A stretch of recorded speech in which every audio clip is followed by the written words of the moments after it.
Assalamualaikum warahmatullahi wabarakatuh. Waalaikumsalam. Alhamdulillahilladzi an'ama 'alaina bi ni'matil iman wal islam. Asyhadu an la ilaha illallah al-malikul haqqul mubin Muhammadur Rasulullah shadiqul wa'dil amin. Allahumma shalli wa sallim ala sayyidina Muhammad wa ala alihi wa sahbihi ajma'in. Qala Allah ta'ala fi kitabihil karim. Bismillahirrahmanirrahim.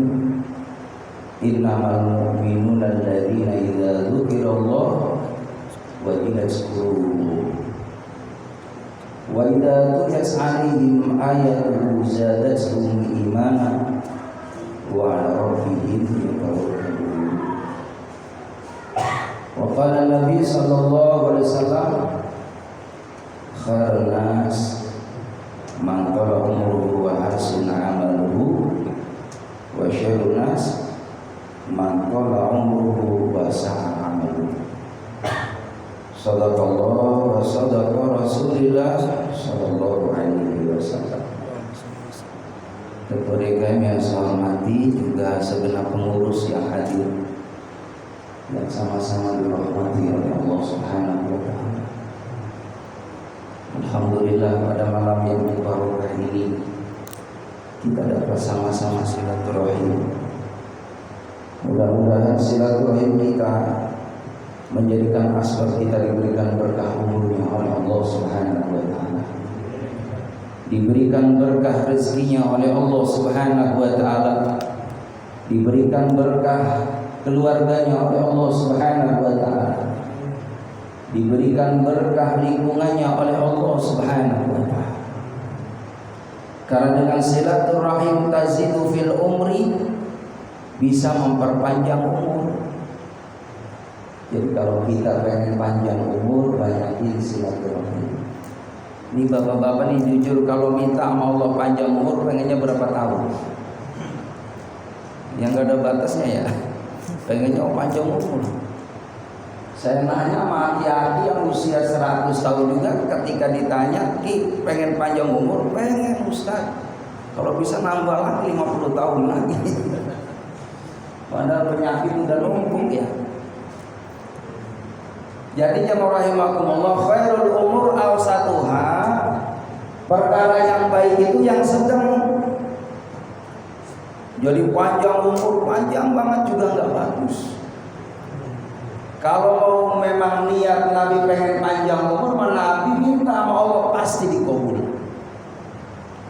Karena ditawarin sama malaikat Israil datang tuh. Ya Israil, ya Rasulullah, kata Israil, aku datang ke sini diperintah sama Allah malam Senin ngabarin Senin depan engkau akan menghadap Allah. Jadi Nabi Muhammad mau meninggal dunia 1 minggu dihabarin. Kalau kita nih, model kita nih, 1 minggu dihabarin bakal meninggal nih, sanggup apa enggak Pak? Saya yakin enggak sanggup. Ya, seandainya dihabari nih, namanya Pak Joni, ada Pak Joni? Enggak ada ya, alhamdulillah aman. Pak Joni, ya kan, kata Israel, aku datang nih malam Senin depan, ente bakal menghadap Allah. Saya yakin Pak Jon gak bakal ada semangat hidup. Mau makan ditawarin sama bininya, Pak makan, no lauknya enak-enak. Kata Pak Jon, makan enak juga percuma, mau mati seminggu lagi. Selera hidup, gairah hidup udah gak bakal ada. Dibeliin baju model apapun juga gak bakal semangat untuk makainya, seminggu lagi mati. Dibeliin kendaraan juga sama, gak bakal semangat. Dikasih tanah berapa hektar pun juga gak bakal semangat, karena seminggu lagi bakal mati. Untung dirahasiain nama Allah. Jadi mati itu rahasia, sirrun baina asrar. Rahasia di antara rahasia adalah al-maut, kematian. Al-maut ya'ti baghtatan, mati itu datangnya tiba-tiba, Pak. Enggak ada yang ngasih tahu. Tiba-tiba. Bahkan enggak harus menjadi syarat orang itu tua mati. Banyak orang yang udah tua masih hidup. Yang enggak disangka-sangka masih muda, duluan matinya. Yang namanya kematian tidak menjadi syarat orang itu sakit. Banyak orang yang sakit jadi sehat. Orang yang sehat mati. Keluar rumah udah siap mau kerja, Pak, Masya Allah, sesak napas, dibawa ke rumah sakit, kata rumah sakit kudu nginep ini mah. Ternyata di saat di rumah sakit nginep, dirawat 3 hari, Allahu Akbar, hari itu 3 hari itu 3 hari yang terakhir meninggalkan rumahnya. Dihabarkan di masjid, di musola, semua keluarga besarnya si pulang menghadap Allah. Perasaan kemarin sehat. Itulah yang namanya al-mautu ya'ti baghtatan, kematian datangnya tiba-tiba. Hadirin jamaah rahimakumullah, Allahumma shalli ala sayyidina Muhammad. Salawat dan salam semoga terlimpah curahkan keharibaan Nabi kita Muhammad sallallahu alaihi wasallam. Tadi kita diawali baca surah Ar-Rahman ya. Itu Pak, kalau bisa nih usahakan yang sudah lancar baca Quran. Yang belum kita niati nanti belajar Pak. Tidak ada kata terlambat. Kalau dalam sebuah pepatah itu manjada berjada. Siapa yang sungguh-sungguh pasti dapat, bisa. Tapi kalau saya lihat nih bapak-bapak, insya Allah ya juz 30 mah di luar kepala kan? Ya di luar kepala nggak masuk-masuk ya. Juz 30 di luar kepala nggak masuk-masuk. Padahal Pak, kita ini suatu saat jadi imam. Yang namanya laki-laki nggak jadi imam di masjid, di musola, minimal imam di rumah. Makanya paling tidak dari atas kasur sampai anas hafal lah minimal. Kalau enggak 3 kul huwallahu ahad, kul a'udzu birabbil falaq, sama kul a'udzu birabbin nas, ditambah kul yang keempat, kuliah. Cuman mohon maaf kalau kuliah, kalau enggak fokus bolak-balik ayatnya. Qul ya ayyuhal kafirun la a'budu ma ta'budun wa la antum 'abiduna ma a'bud wa la ana 'abidu ma abattum wa la antum 'abiduna ma a'bud wa la ana 'abidu ma abattum wa la antum 'abiduna ma a'bud. Makmum di belakang kesel, lakum. Bu ya konsentrasi imam. Lakum ghairil maghdubi 'alaihim waladdallin. Balik lagi ke Fatihah bukannya amin. Makmum serempak, ampun. Allahu Akbar. Inilah pentingnya kita ngaji hadirin. Minal mahdi ilal lahdi, dari ayunan sampai wafat kita. Makanya alhamdulillah hadirin, yuk kita niati. Ini kita alhamdulillah sudah punya sarana yang bagus. Lingkungan sudah kondusif, tinggal kita yuk mau sama-sama menjalin silaturahim dengan baik. Ukhuwah Islam perlu kita jaga. Ini kita jamaah rahimakumullah, mumpung kita hidup di alam dunia Pak. Kalau sudah meninggal dunia baru dia menyesal. Apa penyesalan orang yang ada di alam kubur? Rabbi laula akhartani ila ajalin qarib. Ya Allah, boleh enggak aku dihidupkan lagi ke dunia 1 jam aja? Pengen balik lagi Pak orang yang dikubur itu. Pengen hidup lagi walaupun 1 jam. Fa'asaddaqa, minta orang yang dia mati, orang yang ada di dalam kubur, dia minta, izinkan ya Allah aku hidup 1 jam aja, pengen berderma ya Allah. Karena dunia bakal ditinggal hadirin. Mohon maaf sekaya apapun, Sebanyak apapun uang kita yang kita simpan, kita diurusin sama dengan orang yang tidak punya apa-apa di dunia ini. Dibungkus dengan kain kafan yang sama ukurannya, harganya juga sama, 750.000. Yang lahannya 2x1. Itu tempat yang abadi. Rumah kita mah bakal ditinggal, walaupun rumah kita besar, investasi kita banyak, tetap ditinggal. Maka yang perlu kita pikirkan bagaimana menyeimbangkan antara duniawi dan ukhrawi. Kalau ngurusin dunia Pak, nggak ada habis-habisnya.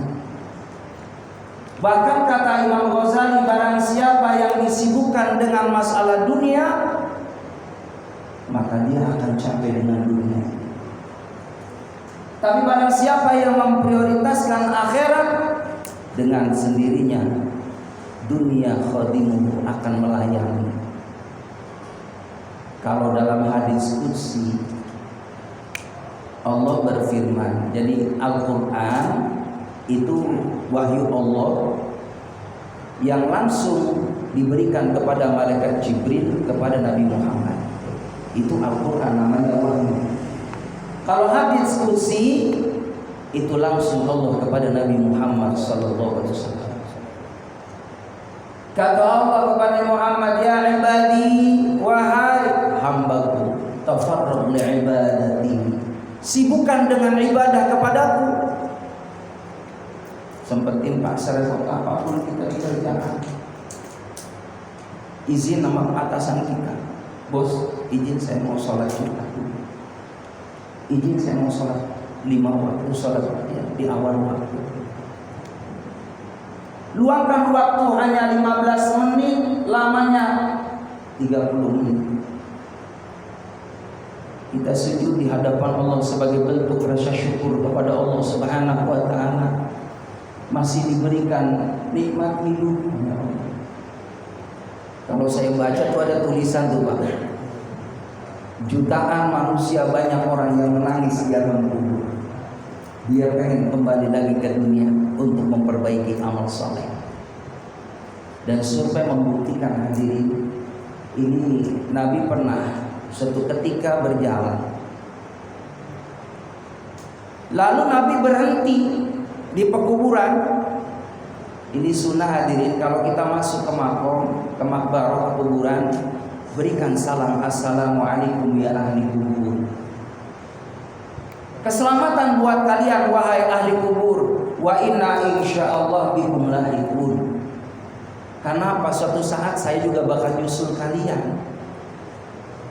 Ini kata ulama, kenapa kita beri salam kepada orang yang ada ya di area pekuburan? Karena mereka tuh hidup. Makanya kalimatnya kum.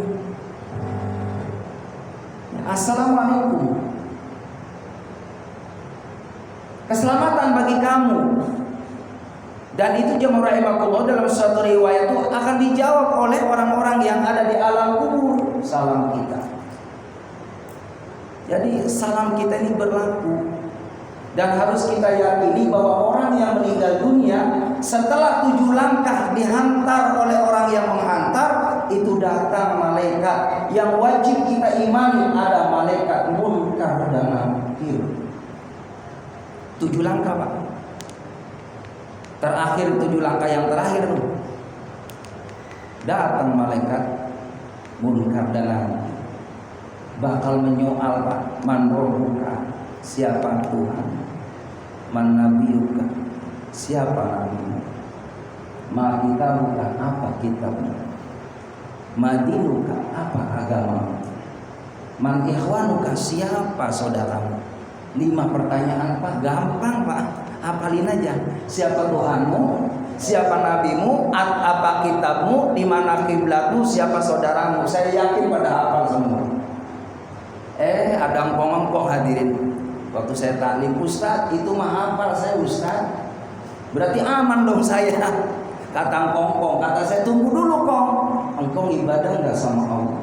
Itu dia jadi masalah. Kadang-kadang sungkan banget ibadah. Walaupun tidak dihafalin pertanyaan dan jawaban tadi, kalau kita ibadah kepada Allah, mungkin bakal bisa menjawab, karena yang menjawab itu hakikatnya amal kita. Maka jemaah rahimakumullah, ketika Nabi lewat lalu berhenti di pekuburan, lalu Nabi menghampirinya. Sahabat tanya, ya Rasul, kenapa berhenti? Aku dengar orang yang di alam kubur ini sedang disiksa. Karena Nabi Muhammad punya keistimewaan dari Allah ini, banyak keistimewaannya hadir.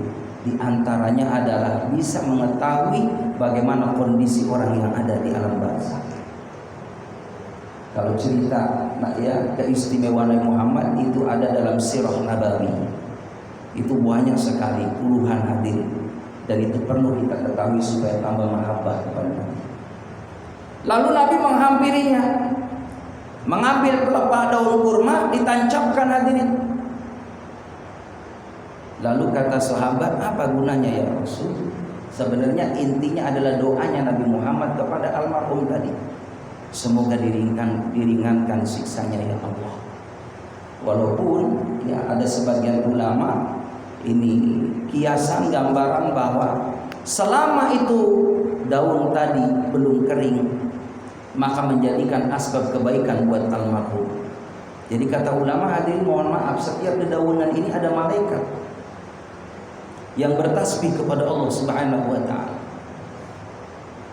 Walillahi ma fis samawati wa ma fil ard, bertasbih apa-apa yang ada di langit dan apa-apa yang ada di bumi, termasuk dedaunan itu bertasbih kepada Allah. Maka bisa jadi tadi pelepah daun kurma yang masih segar, ada malaikat Allah Subhanahu wa taala yang bertasbih, dengan asbab tasbihnya almarhum tadi diampuni dosanya oleh Allah Subhanahu wa taala.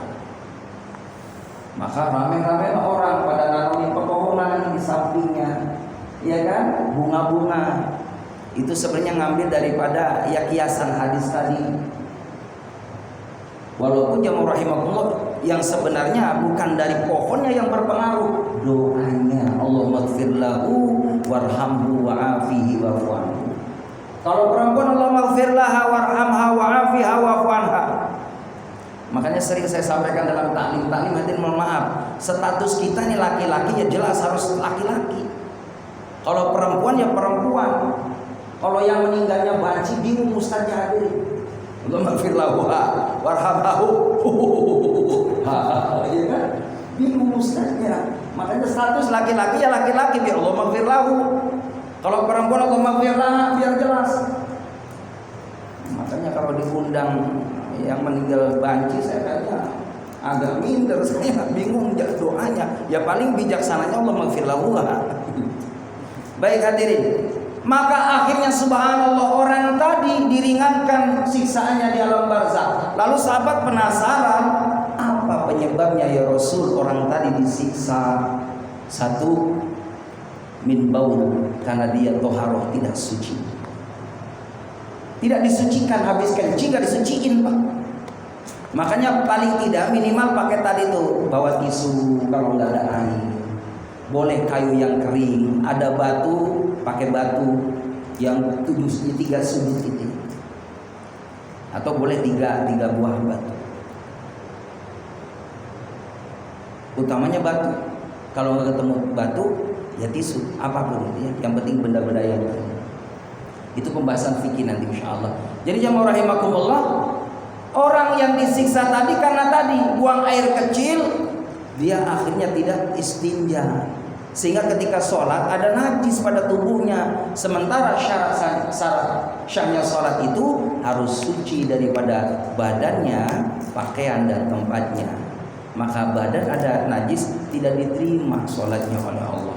Maka orang tadi disiksa oleh Allah Subhanahu wa taala. Jadi hati-hati masalah tentang ya buang air kecil. Lalu hukuman apa lagi ya Rasulullah orang tadi disiksa? Karena dia al-ghibah, gibah, ngomongin orang Pak. Ini yang sedep banget nih, mohon maaf, perkara yang kadang-kala menurut kita nih biasa saja. Hati-hati dengan gibah. Kata Nabi, al-ghibah, orang yang gibah ini itu amal kita hadirin habis Pak. Kalau kita ngomongin orang yang diomongin, Allahu Akbar, hadirin jamaah rahimahullah, keburukannya diambil sama kita tuh. Jadi orang yang diomongin itu dia sedang dibersihkan sama orang yang sedang ngomongin itu, pindah keburukannya ke dia. Maka hati-hati dengan ghibah. Jadi jangan banyak ya ngomongin hal-hal yang tidak manfaat. Lebih baik ya faliyaqul khairan aw liyasmut. Kalau tidak bisa berbicara baik, lebih baik diam, kata Nabi. Hadirin jamaah rahimakumullah. Kembali kepada tadi keutamaan surah Ar-Rahman yang luar biasa itu. Kalau bisa didawamkan Pak surah Ar-Rahman itu. Ya, kata ulama barang siapa yang baca 5 surah ini insyaallah berkah.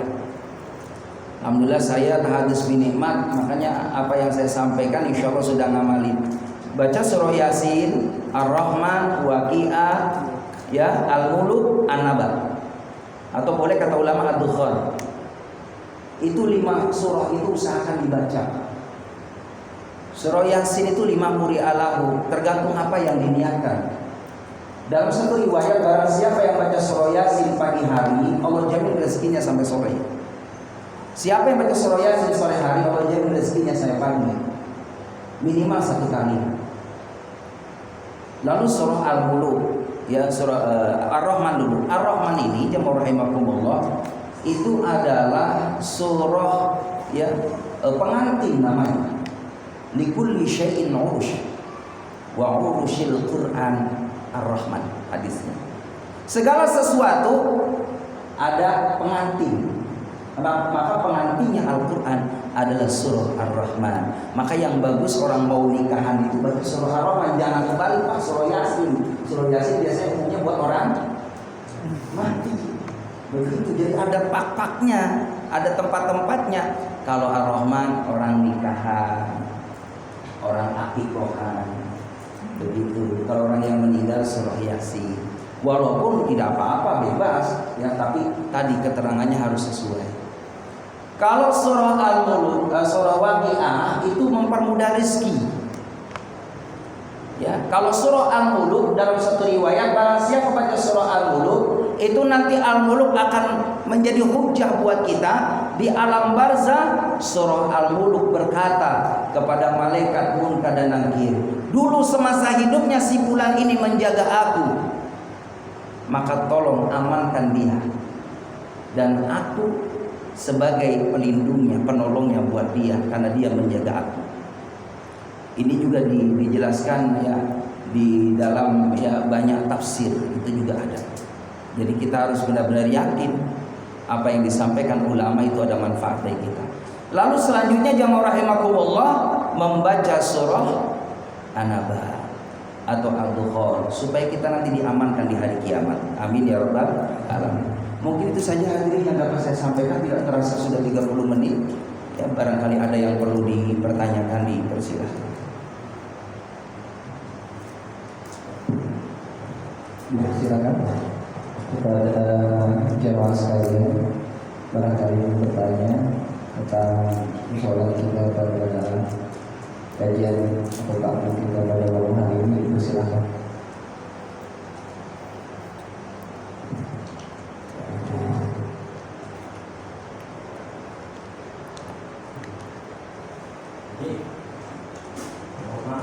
Ya.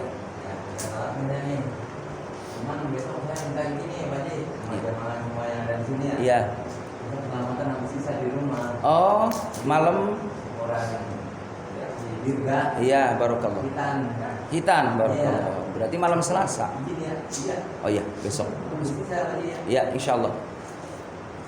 Baik, iya sama-sama. Makasih, Mas. Ya, ada yang cuma gini. Iya, biar bisa hadir. Iya, baik. Cukup ya. Baik, kalau nggak ada yang nanya, biasanya Ustadz paling seneng Pak. Kalau jamaah nggak nanya, berarti alhamdulillah senang. Kenapa? Berarti pada cerdas-cerdas, pada cepat nangkep kan gitu kan. Jadi nggak perlu dibahas lagi kan gitu. Malah pinter-pinter gitu alhamdulillah. Begitu, jadi senang sekali saya. Ya sedikit, oh, boleh. Waalaikumsalam warahmatullahi wabarakatuh.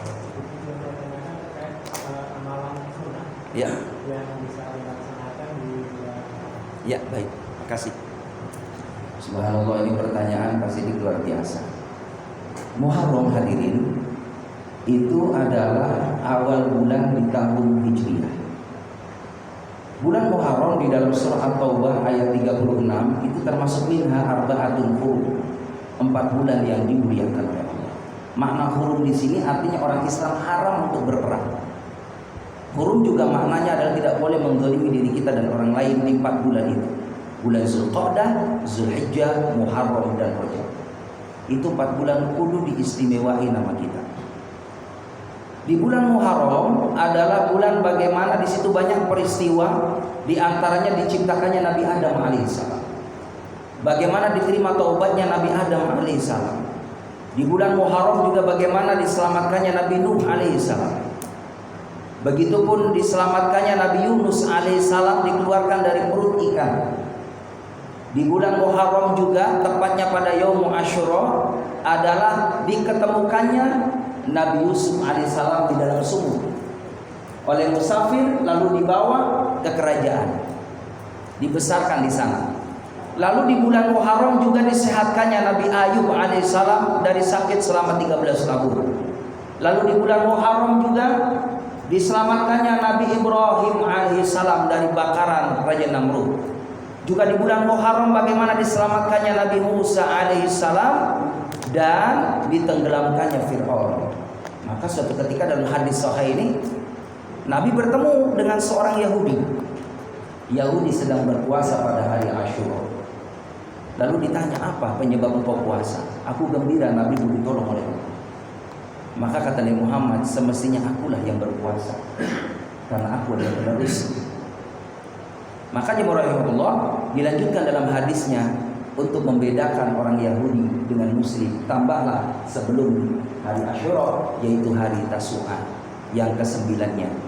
Kalau enggak, dalam riwayat Aisyah ditambah lagi boleh yang ke-11-nya. Jadi boleh. Begitu. Itu keutamaannya di bulan Muharram. Lalu kenapa di bulan Muharram harus kita istimewakan? Dilipat gandanya pahala ibadah di bulan Muharram, tapi juga akan dilipat gandakan dosanya kalau kita berbuat dosa di bulan Muharram. Dan di bulan Muharram adalah niat hijrahnya Nabi Muhammad.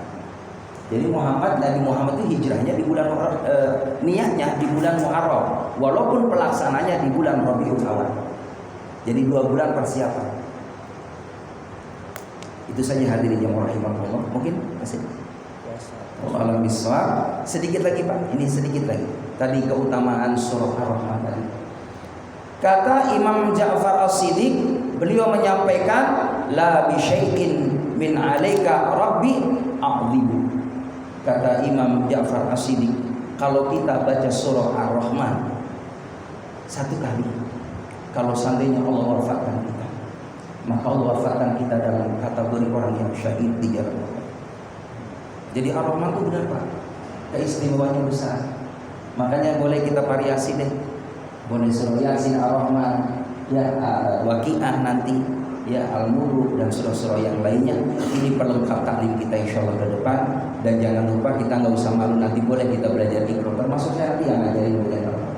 Ya metode UI, ya pagi juga bisa nanti kita sama-sama. Itu saja. Kalau ziarah kubur, Ya. biasa urutannya doanya itu yang kita baca apa? Ziarah kubur. Ya baik. Jadi sunnah ketika kita mau berziarah kubur, ya jadi ziarah kubur itu sunnah. Hukumnya sunnah. Jadi usahakan kalau bisa kita ini ambil ya waktu, kalau mungkin dekat dengan orang tua, keluarga kita ya, atau sahabat kita yang dulu semasa hidup kita ini, sempatkan untuk ziarah kepadanya. Karena ada suatu keterangan doa kita dengan ziarah kita itu beda.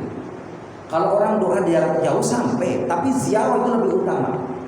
Karena kita di atasnya kan mendoakan langsung di atas makbarahnya, kuburannya. Itu keutamaannya.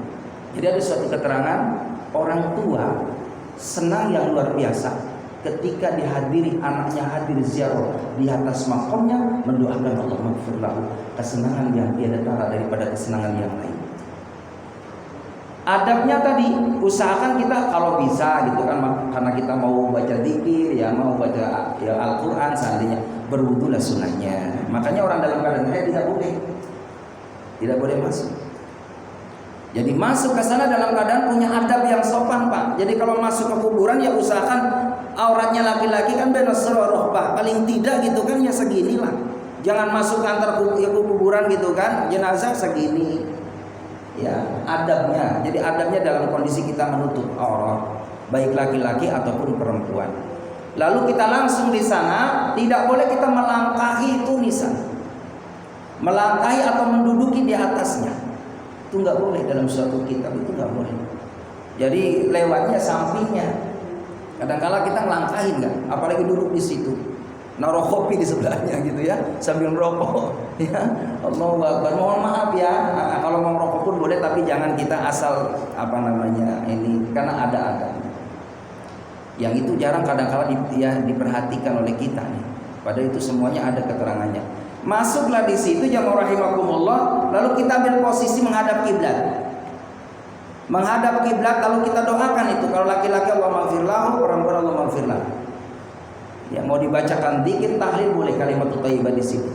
Lalu ketika ada di pekuburan, ambil pelajaran, suatu saat kita bakal sama seperti mereka. Makanya kata Nabi, ya, perbanyaklah ingat tentang kematian. Aksiru dzikrul maut, perbanyaklah ingat kematian.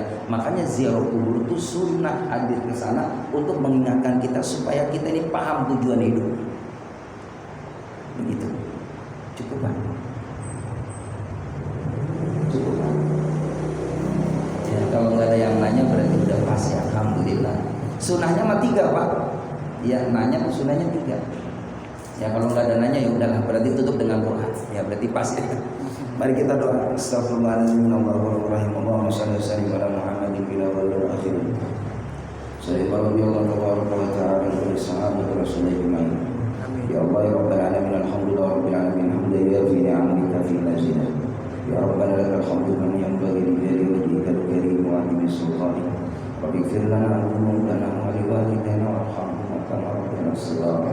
Rabbana hab lana min azwajina wa dhurriyyatina qurrata a'yunin waj'alna lil muttaqina imama. Allahumma ala dzikrika wa syukrika wa husni ibadatika. Allahumma ardina bil 'ilmi wa zayyina bil hilmi wa akrimna bit taqwa wa jamilna bil 'afiyah. Allahumma lakal hamdu lakal mushtaka wa antal musta'an wa la haula wa la quwwata illa billahil 'aliyyil 'azim. Wa nasta'inuka ala fasadil fina wa nas'aluka salaha amrina kulli ya Allah bi rahmatikal arhamar rahimin. Allahumma ballighna ila Makkah wal Madinah wal Arafah warzuqna ya Allah wa anta khairur raziqin. Rabbana atina min ladunka rahmatan wa hab lana min amrina rasyada. Rabbana atina fid dunya hasanah fil akhirati hasanah wa qina adzabannar. Sallallahu sayyidina Muhammad wa sahbihi ajmain. Subhana rabbika rabbil izzati amma yasifun. Salamun walhamdulillahi rabbil alamin. Terima kasih. Assalamualaikum warahmatullahi wabarakatuh. Waalaikumsalam.